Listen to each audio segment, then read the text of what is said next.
مرحبا بكم مشاهدينا الكرام، سعيدة بلقياكم في هذه النشرة الإخبارية، وهذا أبرز عنوانها. قبل ما نبداو ما تنسوش الإعجاب بالفيديو والاشتراك بالقناة باش توصلوا بجديد أخبارنا.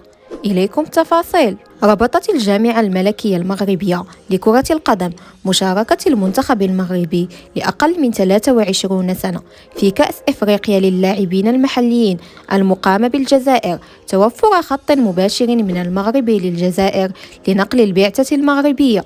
وكشفت وسائل الإعلام الوطنية الجامعة الملكية لكرة القدم قررت عدم مشاركة المنتخب المغربي لأقل من 23 سنة بالجزائر إلا بنقل الأخير عبر خط مباشر من المغرب نحو الجزائر، حيث سبق للجزائر أن قررت إغلاق مجالها الجوي أمام الطائرات المغربية منذ شتنبر من العام 2021 في خطوة تصعيدية من جانب واحد، مما اضطر البعثة المغربية التي تشارك في المنافسات الرياضية التي تستضيفها الجارة الشرقية إلى التوجه إلى تونس ثم استقلال طائرة أخرى من تونس نحو الجزائر.